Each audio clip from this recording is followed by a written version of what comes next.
kita harus sepakat bahwa sejarah adalah sebuah keniscayaan, bukan dalam kategori pengandaian. Karena itu, bagi kita semua, pelajaran sangat berharga bagi umat Islam di Indonesia, khususnya di dalam rangka mempersiapkan masa depan yang lebih baik dan lebih cerah.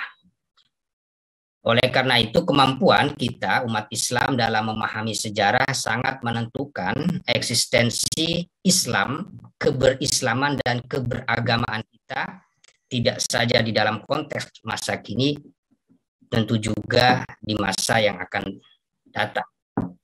Oleh sebab itu, sebagai mahasiswa maupun ex-mahasiswa, tetapi di dalam proses yang terus berlangsung, kita harus memahami sejarah secara cerdas dan kritis agar kita bisa dapat mengantisipasi terulangnya kembali usaha-usaha politis untuk mengancam posisi baik dari kiri, kanan, depan, dan belakang. Dengan begitu, yang yang mengeruak atau posisi Islam di pentas politik nasional tidak menjadi sesuatu yang dapat merusak keharmonisan baik di dalam konsep kebersatuan agama dan negara, tetapi juga di sisi aplikasinya. Nah, saya tidak akan berpanjang lebar di dalam memberikan presentasi pada pagi hari ini karena slide yang saya sediakan juga hanya ada 5 slide. Tetapi izinkan saya membuka terlebih dahulu dari hasil ijtima Majelis Ulama Indonesia ya tanggal 9 November 2021 terkait dengan optimalisasi fatwa untuk kemaslahatan bangsa.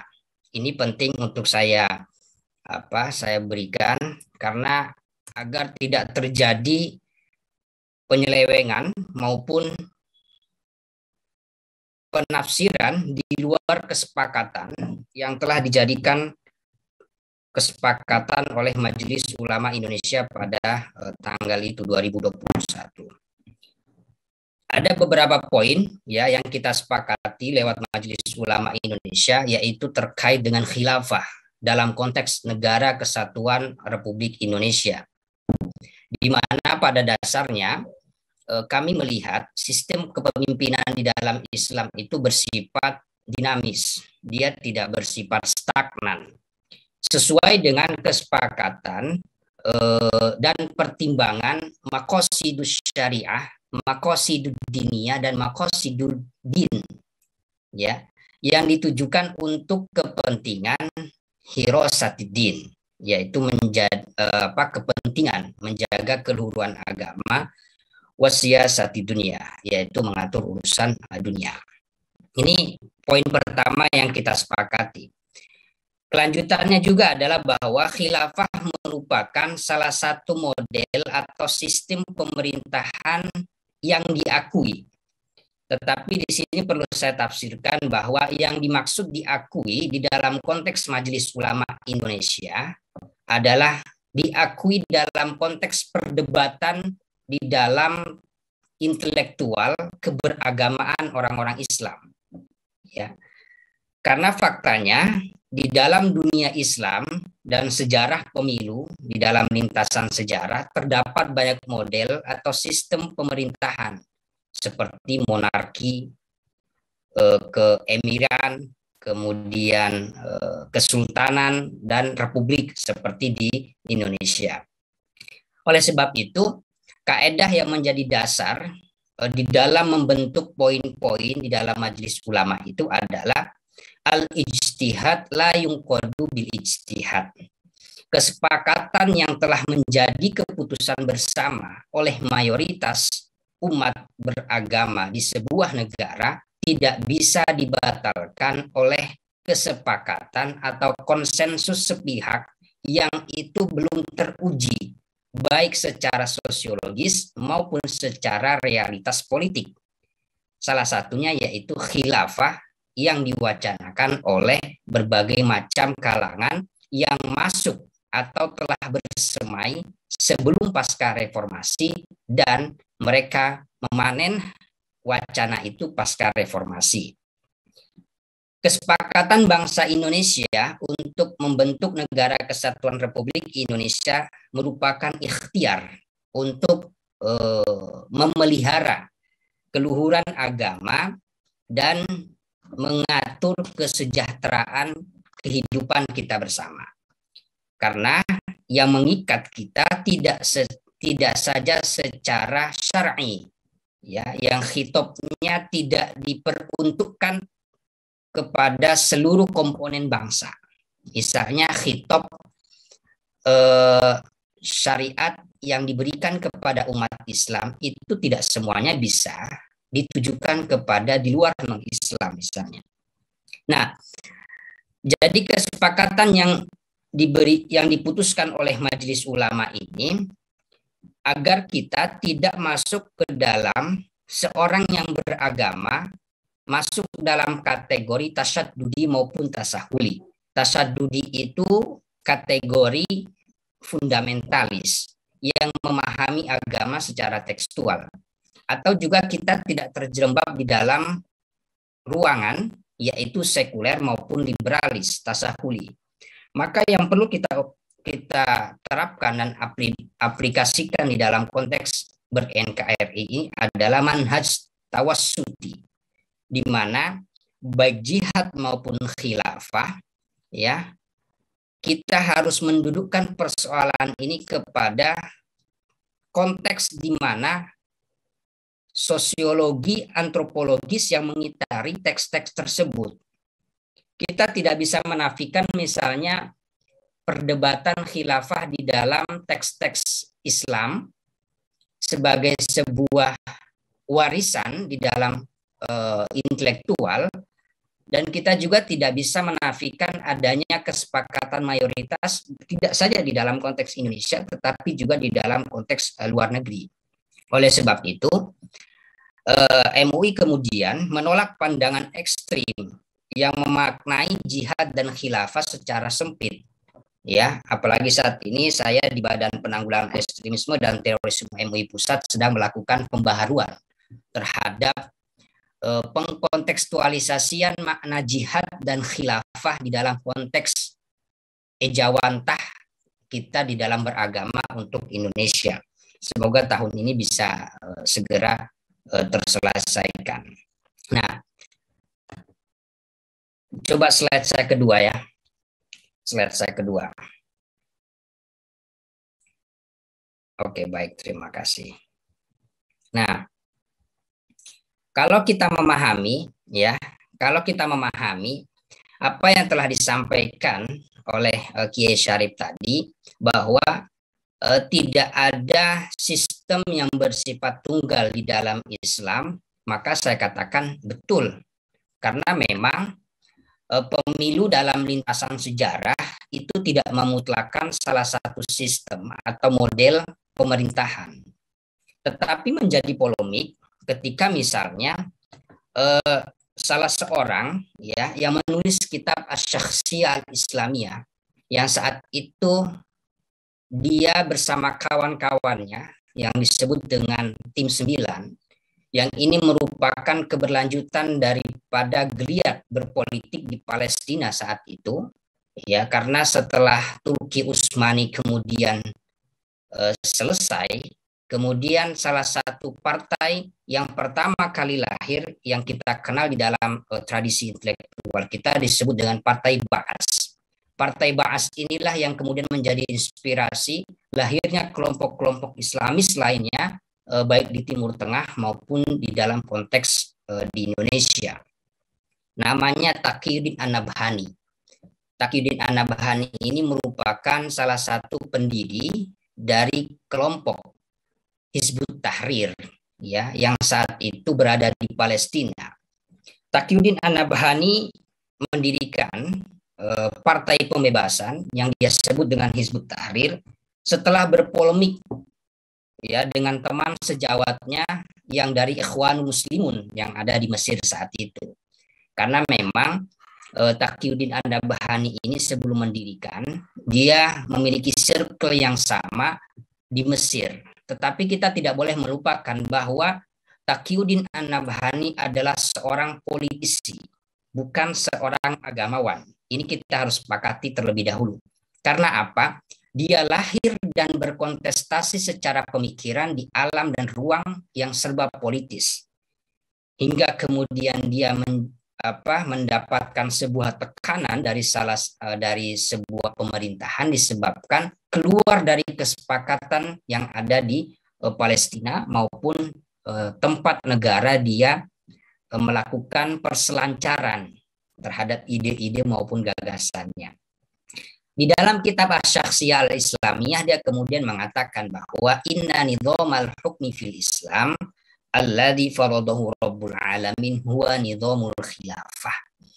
Sistem pemerintahan Islam yang diwajibkan oleh Allah ya adalah sistem khilafah. Nah, pasca pernyataan ini keluar, kemudian terjadi perseteruan yang tajam di antara umat Islam.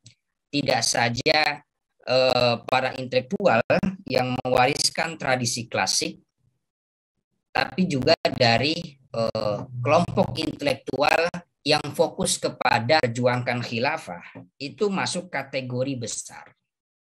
Orang yang melakukan dosa besar. Konsekuensinya dari pernyataan Taqiyuddin An-Nabhani ini, orang yang tidak ikut maka darahnya juga ikut menjadi halal. Bahkan di dalam minggu-minggu ini kita mendapatkan beberapa narasi yang diselancarkan oleh para aktivis pegiat khilafah dari Hizbut Tahrir itu, orang yang ikut terlibat di dalam menegakkan sistem demokrasi itu halal darahnya. Nah, itu di media sosial lagi rame sebenarnya narasi-narasi seperti ini. Nah, pasca Taqiyuddin An-Nabhani mengeluarkan statement itu di dalam kitabnya, kemudian diwariskan oleh Abdul Qadim Zolum, kemudian diteruskan yang saat ini ada di Inggris yang bernama Abu Rosta, ya. Ini kemudian menjadi polemik. Apakah benar sistem khilafah menjadi salah satu sistem representatif yang diwariskan oleh Nabi? Ternyata tidak, seperti yang dikatakan oleh Kiai Syarif tadi. Rasulullah ya ketika mendrive Madinah pasca hijrahnya dari Mekah ya tidak membuat satu model yang model itu kemudian diwajibkan secara mutlak. Maka ketika kita membaca Sirah Nabawiyah yang kita ketemukan adalah Piagam Madinah, dan literatur klasik Islam tidak pernah menyebutkan bahwa negeri Madinah itu disebut dengan negara khilafah. Karena apa?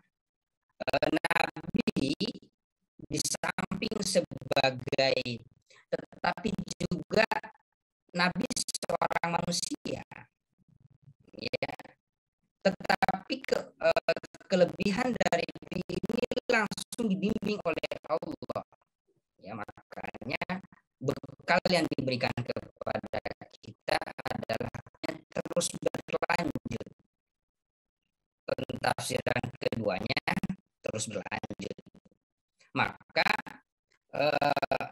mayoritas ulama huruf silmi kafah adalah kemampuan seseorang nilai agama sesuai dengan daya tangkapnya. Makanya ada orang yang beragama di angka 70. Tetapi ketika orang yang di angka 70 tidak bisa memaksa yang di angka 30. Makanya di dalam tradisi kesunnian, mursyid menjadi sebuah keniscayaan di dalam upaya pembimbingan. Karena mursyid itu berbeda dengan guru-guru dan lain tidak hitam putih atau hal haram, tetapi orang yang belum baik dibimbing untuk menjadi baik sesuai ajaran agama. Nah, sahabat Abu Bakar terpilih saat itu di Ida. Kalau di dalam literatur itu disebut dengan di mana di bawah kepemimpinannya sahabat tak ada berita. Kita tidak ada menerima berita di dalam sejarah yang menyebutkan negaranya sebagai negara khilafah. Sahabat Abu Bakar distempel dengan istilah khalifah karena dia pengganti penerus daripada perjuangan Nabi Muhammad SAW. Bahkan di dalam inaugurasi sehari setelah pengangkatannya pun hanya menekankan pada komitmen terhadap keberlanjutan realisasi nilai-nilai keislaman yang telah dipraktekkan ya oleh Nabi Muhammad SAW. Umar bin Khattab dipilih dan ditunjuk oleh Abu Bakar. Maka kita mengenal dengan istilah wilayatul ahd. Nah, di mana sahabat Umar dalam pemerintahannya menerapkan prinsip-prinsip egaliter dan nilai-nilai demokratis. Tetapi sahabat Umar tetap bermuara pada kemaslahatan publik, maslahatul amahnya, menegakkan ajaran agama, memperhatikan etika-etika publik, tidak setiap kebijakannya tidak mengedepankan apa yang dia anut. Jadi ego sektoralnya tidak terlalu menonjol. Itu yang dilakukan oleh sahabat Umar bin Khattab. Nah, sahabat Umar membentuk sebuah tradisi di mana kebersatuan antara agama dan negara yang saling berkelindan dan tidak saling menafikan. Nah, ini yang penting. Yang ini kemudian menjadi inspirasi para founding fathers kita di dalam memilih dan memutuskan sistem apa yang kita akan gunakan di dalam konteks ber-Indonesia ini.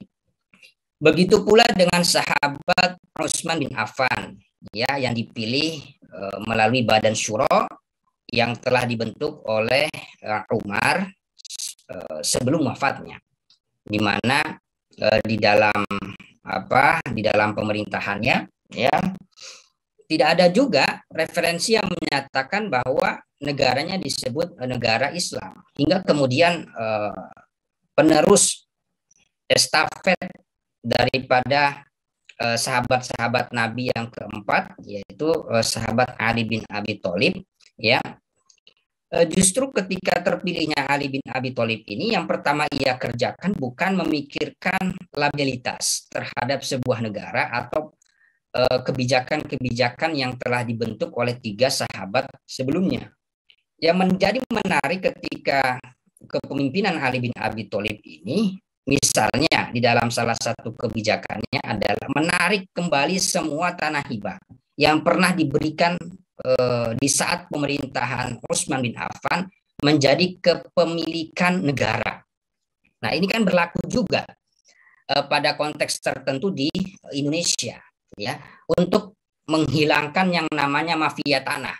Karena saat itu sahabat Utsman itu melihat ada geliat orang-orang tertentu yang memperjualbelikan tanah di luar kebijakan maupun kesepakatan negara.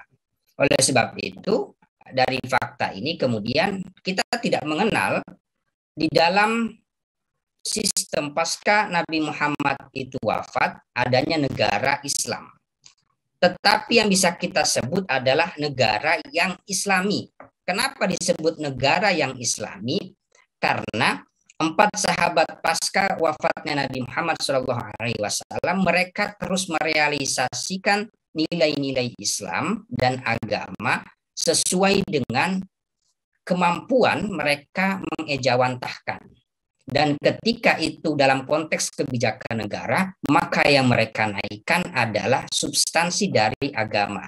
Makanya di dalam Piagam Madinah itu, Nabi itu memiliki diksi yang kalau kita sebut sekarang ini diksi yang moderat, ya, diksi yang moderat. Bahkan kemudian Nabi di akhir-akhir dari Piagam Madinah itu menegaskan kepada Muslim, kemudian Majusi, kemudian Yahudi dan lain sebagainya yang saat itu ada di Madinah, bahwa kita semua untuk waspada karena perseteruan itu tidak saja lahir di ruang internal, tetapi juga diciptakan oleh orang-orang eksternal yang tidak menghendaki adanya perdamaian, persaudaraan, persatuan, dan kesatuan di antara kita. Ketika itu menjadi poin penting di dalam Piagam Madinah, maka Nabi kemudian tidak mengistilahkan produk-produk bersama itu dengan istilah negara Islam.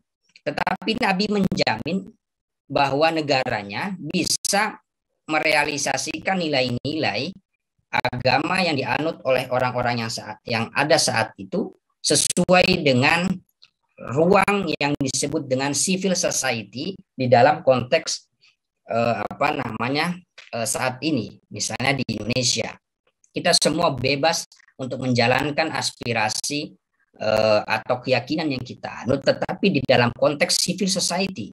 Namun ketika ingin dijadikan sebuah kesepakatan yang itu misalnya menjadi undang-undang, kemudian menjadi peraturan presiden, peraturan menteri, maupun peraturan bupati dan gubernur dan sebagainya, yang kita naikkan adalah substansi daripada agama atau suku dan lain sebagainya. Jadi kita tidak bisa menaikkan salah satunya kemudian menafikan yang lainnya. Nah, inilah fakta pemilu dalam lintasan sejarah. Apakah ada kelemahan atau ada kekurangan? Ya, setiap pemerintahan pasti ada kelebihan maupun kekurangan, ya. Karena setelah wafatnya Nabi tidak ada kesempurnaan yang bersifat mutlak. Setelah Nabi Muhammad SAW wafat, maka kelebihan dan kekurangan itu menjadi sebuah keniscayaan yang itu bisa terjadi oleh siapa saja. Maka ketika kita ingin menegakkan khilafah atau ingin menegakkan negara Islam, kita ingin mengacu ke yang mana? Karena selama ini, ya, kalau di slide selanjutnya bisa enggak? Slide selanjutnya, Min. Waktu kurang 11 menit. Siap. Slide selanjutnya bisa enggak? Sudah ya. Nah, kalau kita melihat aspek ini, nah, pemerintahan Islam dan yang Islami, kalau kita mengatakan bahwa kita harus ikut ajaran Nabi, maka kita berada pada pemerintahan yang Islam, bukan pemerintahan Islam. Karena pemerintahan Islam ini di dalam realitas politik saat ini itu hanya sebuah marketing terhadap apa yang disuarakan oleh kelompok-kelompok tertentu. Sebenarnya dia istilah lain daripada khilafah Islamiyah, daulah Islamiyah, NKRI bersyariah, atau wacana negara Islam yang disuarakan oleh kelompok radikal terorisme yang ada di dunia.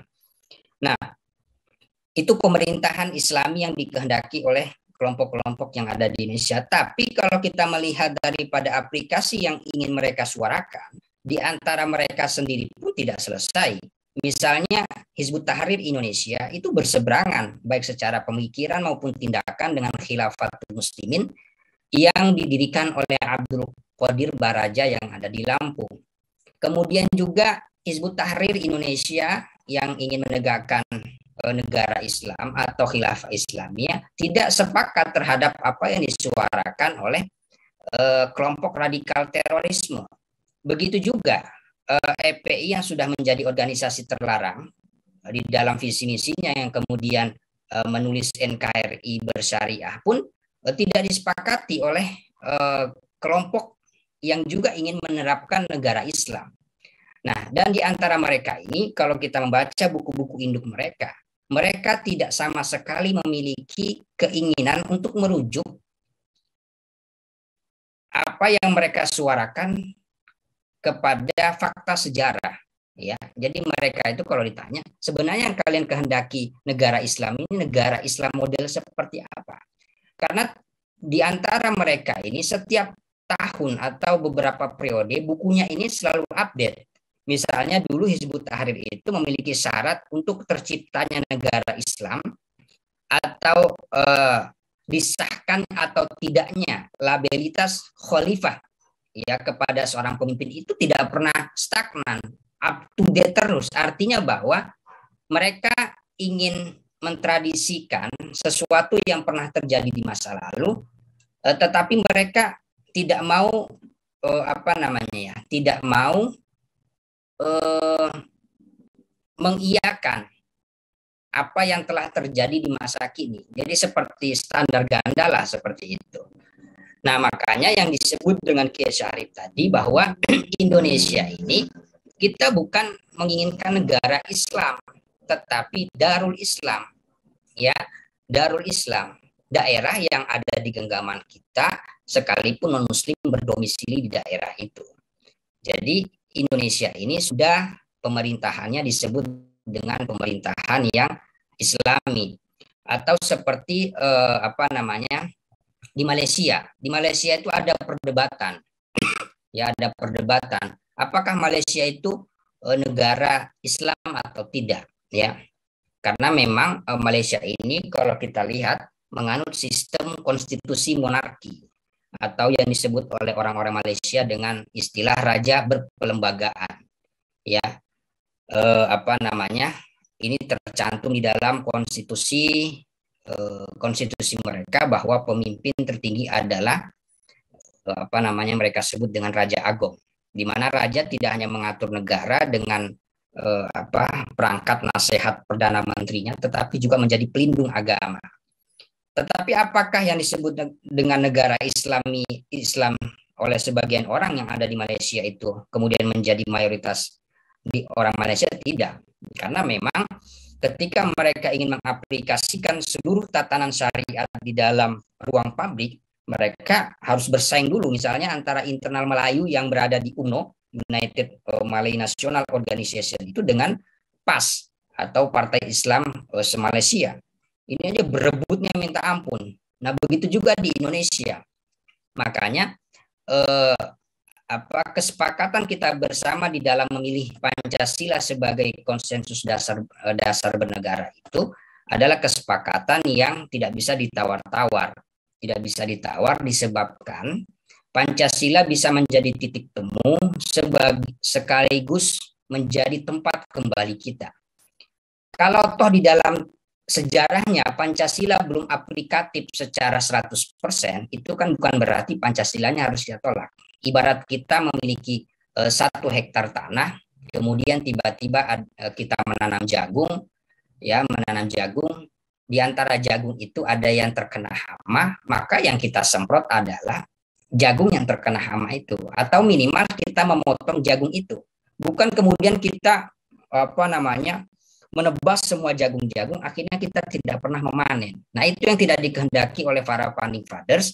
Maka di dalam perdebatan terkait juga dengan penghilangan beberapa kata di dalam Piagam Jakarta itu di dalam upaya agar kita keluar dari polemik-polemik yang bersifat fundamentalis dan kita lebih mementingkan yang bersifat maslahatul amah, kemaslahatan publik, bahwa Indonesia ini investasinya atau sahamnya bukan hanya milik orang Islam, tetapi orang Islam yang mayoritas ini bisa mendriver negara ini sesuai dengan kepentingan yang bersifat keadilan, kemudian perdamaian, persatuan dan kesatuan dan lain sebagainya.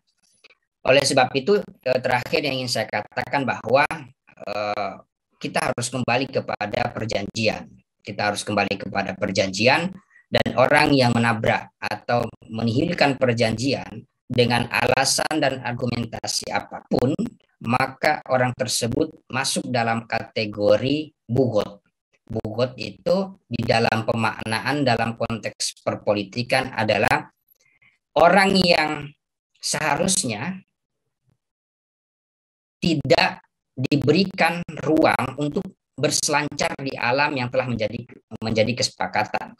Makanya kelompok-kelompok yang menentang kesepakatan bersama itu kemudian mereka berselancar, yang sebelumnya mereka mengatakan bahwa al-wasilah ilal haram haramun, ya di dalam kitab primer-primer mereka. Kemudian mereka katakan ketika diuji di depan publik, mereka katakan bahwa al-wasilah ilal haram jadi halal. Jadi tidak konsisten terhadap apa yang mereka telah tulis. Termasuk di dalamnya juga seperti Hizbut Tahrir. Hizbut Tahrir itu di dalam kitabnya mengatakan al-wasilah ilal haram haramun. Tetapi ketika mereka kenapa masih menggunakan demokrasi sebagai bentuk atau mengambil alternatif daripada tekanan-tekanan yang ada, mereka katakan bahwa al-wasilah ilal haram halalun. Kemudian mereka teruskan, sesuatu yang barang itu bersifat haram itu bisa menjadi halal selama kita belum menggapai sesuatu yang kita inginkan. Nah, ini kan tidak konsekuensi terhadap yang mereka kehendaki. Oleh sebab itu, ini yang kemudian menjadi pertentangan di antara kelompok internal Islam, orang-orang yang ingin menegakkan atau memperjuangkan negara Islam, khilafah Islamiyah dan sebagainya. Dan fakta-fakta misalnya di negara ini tidak ada satupun kelompok yang memperjuangkan negara Islam yang tidak berkonfrontasi atau berpolemik dengan negara. Termasuk misalnya Hizbut Tahrir. Hizbut Tahrir ini di dalam fakta-fakta sejarah tidak saja di Indonesia, di luar negeri, mereka telah melakukan upaya perebutan kekuasaan terhadap pemerintahan yang sah. Dan ini mereka tidak bisa bantah hingga saat ini. Kemudian juga yang terakhir yang ingin saya katakan bahwa kita sebagai warga negara, ya, bagaimana agama ini kita isi di dalam konteks pemerintahan, tetapi tidak menabrak etika-etika publik. Dan kita berharap juga pemerintah tidak menekan ritual-ritual yang telah dilakukan oleh umat beragama, karena agama dan negara saling mengisi, tetapi tidak saling menekan. Ya, kira-kira itu yang bisa saya sampaikan. Kurang lebihnya mohon maaf apabila ada kekurangannya. Wallahu muwaffiq ila aqwamit thoriq. Wassalamualaikum warahmatullahi wabarakatuh.